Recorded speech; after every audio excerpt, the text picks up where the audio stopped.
What is going on, Facebook world? We'll give it just a couple minutes to let Facebook let you guys know that I am live.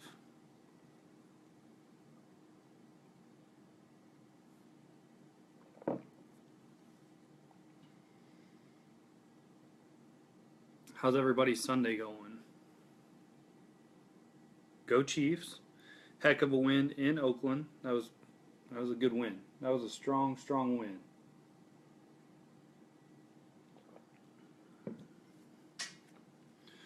We always perform well after bye weeks. All right, we got some peeps joining. So tonight we'll be talking investment basics. Nothing crazy, just good basic information. So I'll give it a few more minutes, let people get logged on, and we'll be good to go.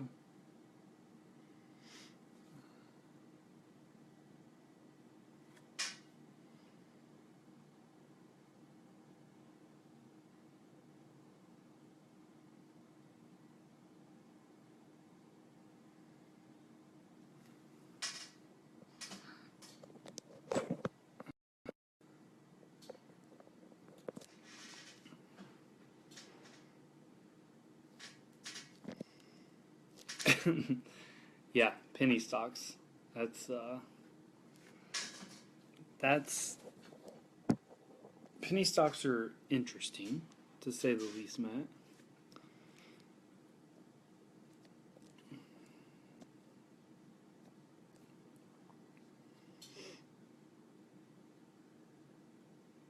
I was trying a new little holder that Courtney got me.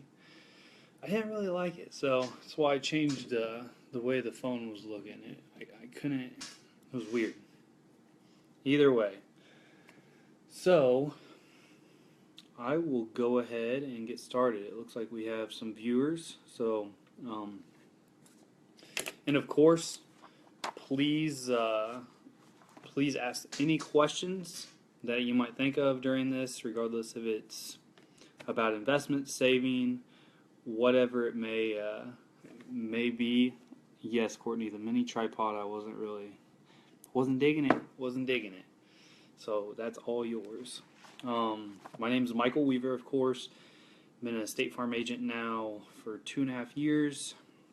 I've been with State Farm for 6 years. Been helping folks out with investments and retirement planning. I specialize in distribution plan, the distribution aspect of retirement. So there's really two phases: accumulation phase, distribution phase. Accumulation phase is very important, fairly easy in my opinion. The distribution phase is really what I love. It's what I love to talking about people to. Have my retirement income certified professionals designation, degree in business management with an emphasis in finance.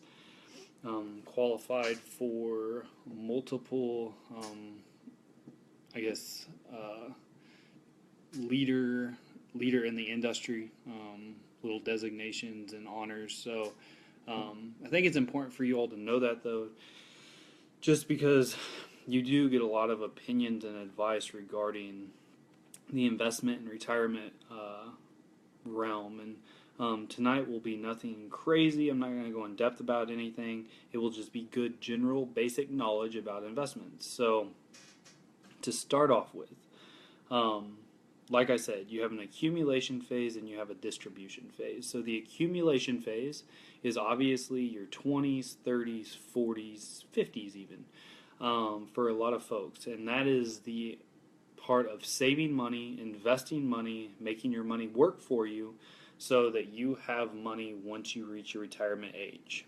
Once you reach your retirement age, that is then called the distribution phase. So the whole point of the distribution phase is to be able to live like you were without working and make your money last for you for the next 30, 40 years while you're in retirement. That's really the most difficult phase for many retirement planners, just because they're not educated in the field. And quite frankly, it's much more difficult to create plans to make your money last than it is to accumulate money. So those are really the two different phases. Tonight, I'll be talking mainly about the accumulation phase and just investment basics. So the first thing I tell everyone is you should be trying to save or invest 20% of your income. So $20 out of every $100 you should be trying to save or invest. I know that seems like a ton, but especially for my generation, a lot of the experts are saying that you're needing to save and invest 20% to have a good retirement. So, at a minimum, I recommend 10%, which is what our grandparents were told to save and invest. They were always told if they saved 10 cents out of every dollar, they would be fine. Now it's 20 cents out of every dollar. Again, start small. So, start off with saving 4, 5, 6%. Treat it like a payment. Get used to just saving it. Put it in the bank, put it in the bank, put it in your 401, put it in your IRA, whatever it may be, and gradually work yourself up. Work your way up.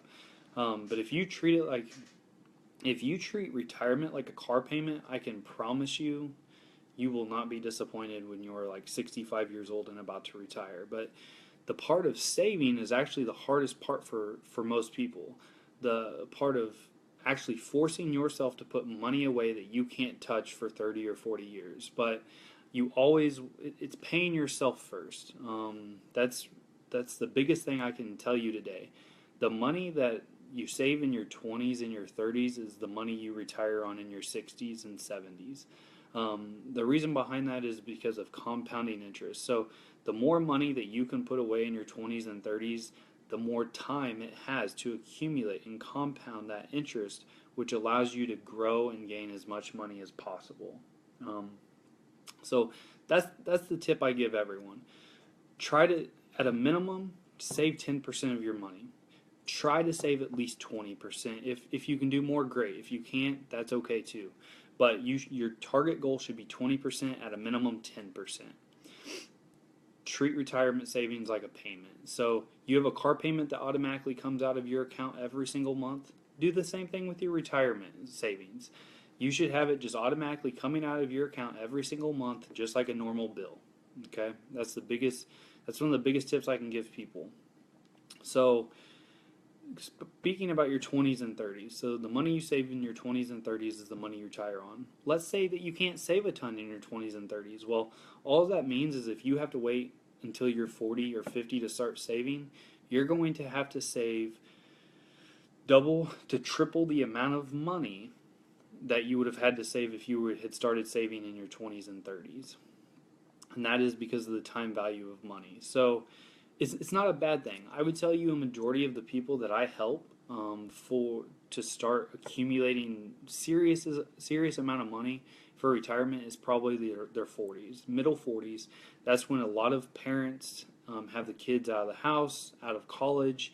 Their expenses have now decreased, and they still have the same amount of money. So their main goal is to now take the next 15 to 20 years to save for retirement. So they need to be saving $1,000, $1,500 a month to catch up. Hopefully that makes sense. And like I said, if any of you have questions about anything, about IRAs, 401ks, whatever it may be, definitely don't be shy. Ask away. So, since I just brought up 401ks and IRAs, let's go ahead and talk about that a little bit. So, those are what I consider an investment vehicle. So, what you're putting your money in, okay? So, you have a 401k or an IRA. That's what I'm going to talk about tonight. There's a lot of different investment vehicles out there, whether it's a traditional IRA, a Roth IRA, a 401k, a 403b, whatever it may be. But for the most part, you have employer-sponsored, you have 401k plans, and then you have IRAs, which are individual retirement accounts that you, the individual, have to go out, open on your own, and start saving. Let's just talk about a 401k first. 401ks are amazing, okay? The reason they're amazing is because employers typically will match a certain percentage of what you put in. So let's say your employer matches 3% of your money. then what I'm going to recommend is you need to at least be putting in 3% of your money, because if you put in 3%, they match 3%, that's a 100% return on your money. There's no investment out there that guarantees you a 100% return on your money. That's exactly what a 401k is. You put in 3%, they match 3%, that's a 100% return on your initial principal. Not to mention the interest that that is going to earn on not your 3%, but the combined 6%. So 401ks are amazing. What I always tell people is to ask their HR department if there's a Roth election within a 401k, and if so, take advantage of that.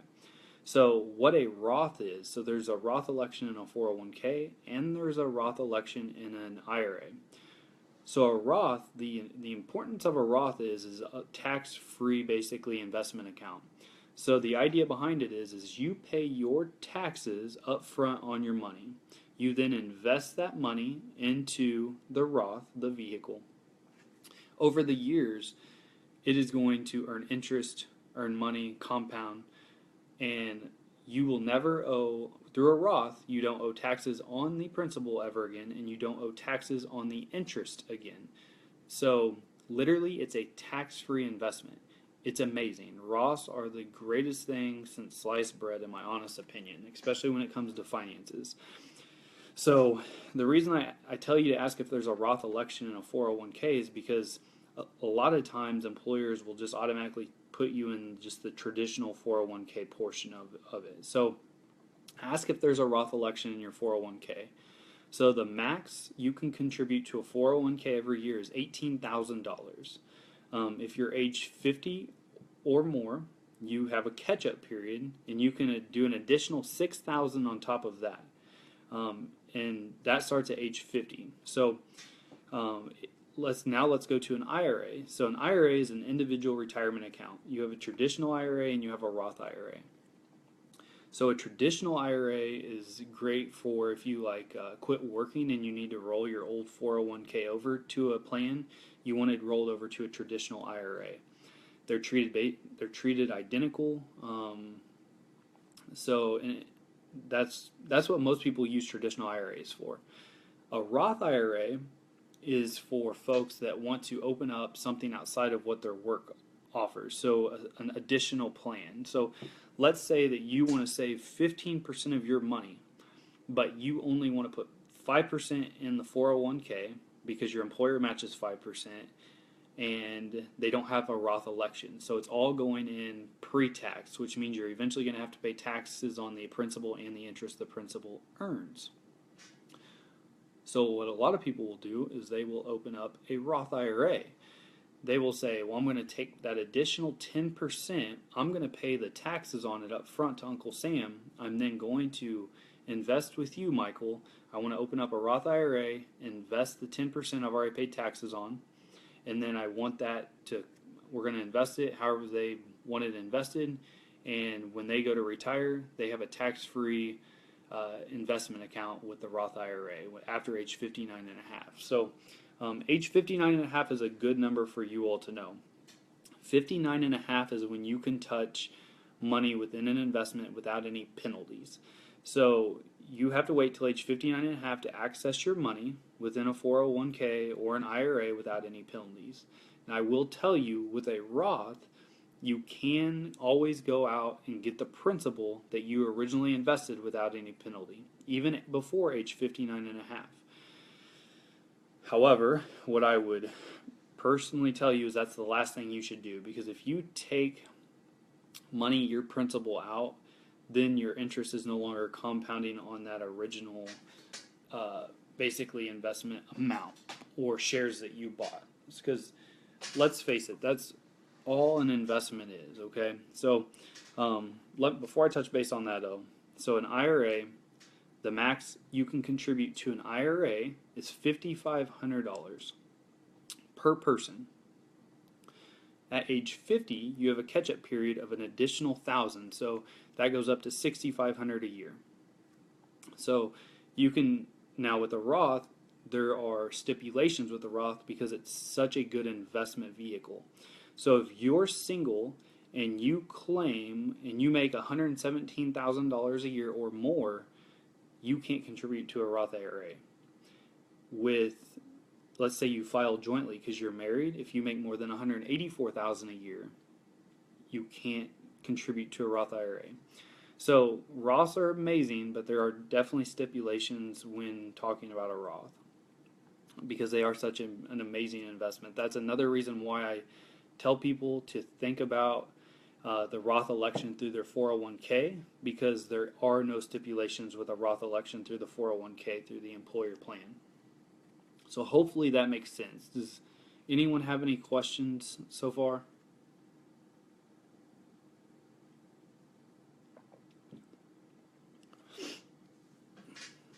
Perfect. Okay, so no questions yet. That's either a good thing or a bad thing. I don't know, but I'll just keep going. So, like I was talking about, age 59 and a half, that's when you can start taking out your investments from 401ks, IRAs without any penalty. Can you touch on mandatory early withdrawals? That's a great question, Kaylee. So, what he's talking about, he's talking about required minimum distributions. So, required minimum distributions start at age 70 and a half. And what it is it is a basic percentage based off of your age, and the government actually forces you to start taking money out of your accounts so it can be taxed. So a Roth does not, it doesn't have to, it's not subject to required minimum distribution. So if you ever hear of someone say RMDs, that's what they're talking about, required minimum distribution. So a Roth isn't subject to an RMD. Every other investment out there, as far as like 401ks, traditional IRAs, anytime that you owe some type of income tax on money that Uncle Sam hasn't collected, is subject to an RMD, a required minimum distribution.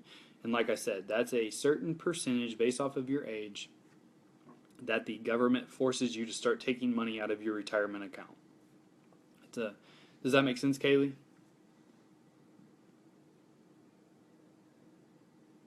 And that was a great question. Let's go into like stocks, bonds, mutual funds. That'll be a good little basic topic. So you have stocks, you have bonds, and you have mutual funds. I'm a big fan of mutual funds. So what a mutual fund is a mutual fund is like a pool of money that a lot of investors invest in. You got it, Kaylee. And it helps you stay, what a mutual fund does is it helps you stay properly allocated and diversified. So let's say you're investing $400 a month into a mutual fund, a growth type mutual fund. Well, so let's say your mutual fund is 90% stocks and 10% bonds. You give $400 a month into this investment, your $400 a month is going to be diversified amongst a bunch of different companies that are offering the stocks and a bunch of different companies that are offering the bonds. So why that's important is because as the market fluctuates, because the stock market is very volatile. The stock market is not risky.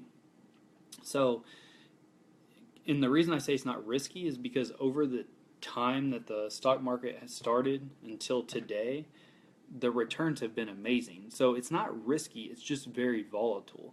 So it's all about pulling your money out and having good basic behaviors while the market is volatile. So if the market's super high and you have a big thing of money, you may be of your best interest to wait until the market goes down a little bit, because like they say, you always want to buy low and you want to sell high. So either way, so back to a mutual fund. You have $400, it goes in, it's diversified. That's the great thing about a mutual fund. It helps you stay diversified. It helps you make sure that when the market goes down, you're not stuck all in one company, one stock, or all in one bond. It makes sure that you are diversified amongst 25 or 30 different companies. So if one company goes under, you don't lose all of your money. it's really what I have all of my investments in for the most part when talking about the stock market, and it's really what I recommend because it does help you stay diversified, which is one of the most important things when talking about investments is proper allocation, proper. You want to be diversified. You don't want too much in one company. Um, you do have individual stocks and bonds. So, an individual stock is like a Walmart stock or a Facebook stock, a Tesla stock. So, these are what stocks are basically, are a company will sell a stock so you can buy their stock.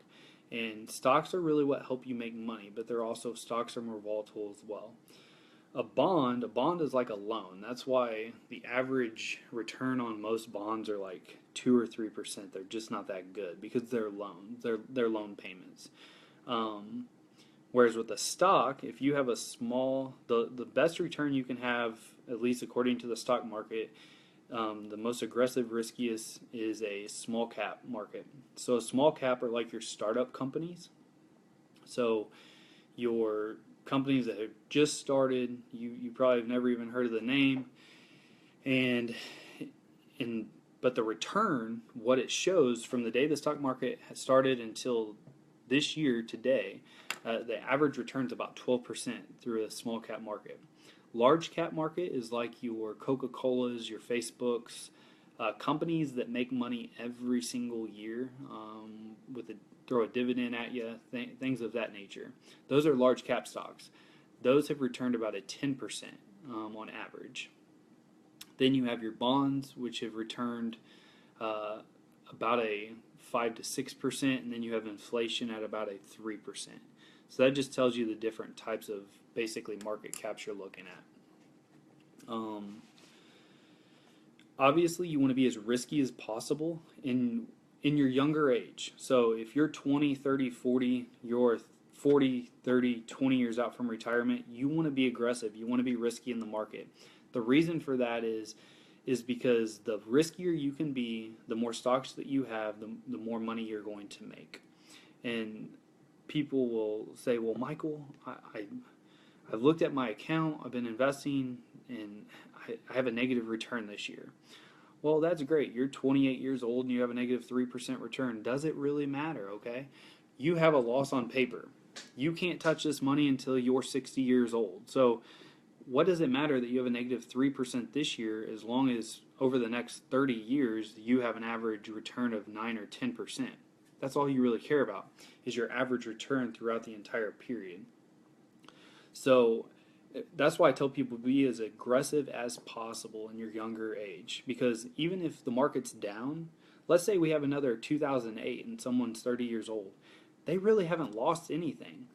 All that happens is the money every single time you invest money, you're buying shares at a price.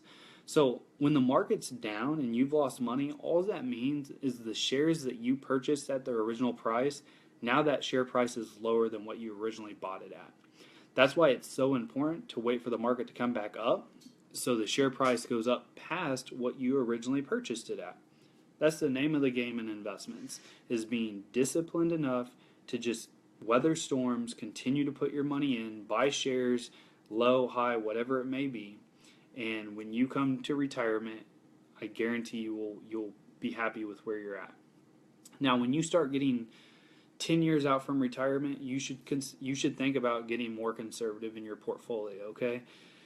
The 5 years before you retire and the 5 years after you retire are the 10 most crucial or important years in your retirement planning. So I'm not going to go in depth about that, but as you get older, you should definitely become more conservative within your allocation portfolio. So start selling some stocks, buying some bonds.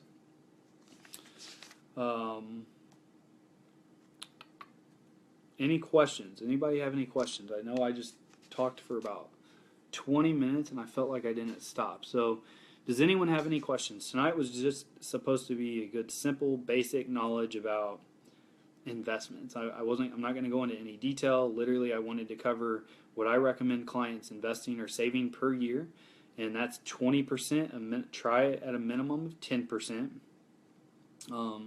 reiterate that the younger you are and can start saving and investing, the more money you will have in your retirement age. So the money you save in your 20s and your 30s is what you retire on in your 50s and 60s. If you do have to wait until you're 40 or 50 to start saving, it's not the end of the world. All it means is you're going to have to save much, much more than what you originally would have had to if you'd have started at an earlier age. So the mid 40s year olds are the ones that I help out the most. They are the ones that the kids are now out of school, out of college. Their expensive have lessened. They've got a ton of money that they now can do something with. What should I do with it, Michael? Well, you need to make your money work for you as well as possible and start saving it. So instead of saving the $300 or $400 a month that you could have started saving in your 20s, you need to save $1,000 to $1,500 a month for the next 15 or 20 years. And that will do wonders. Like, you'd be amazed at what $1,000 to $1,500 a month saving will do for you for 10 or 15 years. So just imagine starting to save in your 20s and 30s. And what I tell people is your goal should be to max out. So like my goal every single year is to max out myself and Courtney's Roth IRAs every single year. Like, that is our goal. We budget it for it, and we just treat it like a payment. I recommend people do the same thing. So whether you want to maximize your 401k option, which I absolutely recommend because it's free money, and you want to try to save the $18,000 in that, or whether you want to open up an IRA and you just want to do the match limit that your company offers in the 401 and then max out your Roth. Either way, the more money you can save, the happier you'll be in retirement. It's amazing. I mean, 76% of people right now live paycheck to paycheck. 50% of people literally have like less than $500 in liquid money they have access to. 40%, almost 40% of people have hardly any retirement savings. So they are relying on Social Security as basically a pension plan, which is kind of scary. Social Security is always going to be there. I truly believe it'll be fixed even for my generation. So our payout may not just be as much as what it would have been. But I've rambled probably enough. And I don't know about that, Courtney. I don't know if I'm definitely not as smart as you. So you're giving me a little bit too much credit. All right. So any other questions? I think I covered everything I wanted to tonight. I talked about saving, trying to invest, save 20% with a minimum of 10%. Save as early as you can and as much as you can. You have 401k through work. Check on a Roth election with the 401k. I covered the importance of a Roth election in the 401 and just a Roth IRA. Roths are amazing. Highly recommend them. Utilize them. They're tax-free investments are the best investments. As you near retire, be as aggressive as possible in your earlier age. So have as many stocks in your portfolio. Like me and Courtney, 28 and 30. We have a 100% stock portfolio right now. We're 100% stocks, no bonds, and that's because we want to be as aggressive as possible and make as much money. Now, when I get closer to retirement, at age 50, for example, I will start incorporating some bonds within my portfolio. So I'll start selling some stocks, buying some bonds, and then the distribution phase will start. So, all right, I think that's about it. Sunday Night Football should be coming on any minute, so I don't want to take up much more of your all's night unless you have questions for me. So I'll give you a little bit of time to ask any questions. Oh man, I don't know about that. I don't know about Chiefs stock. Chiefs are a little volatile for me, my man. You got it, Bill. You got it. All right. Any other questions?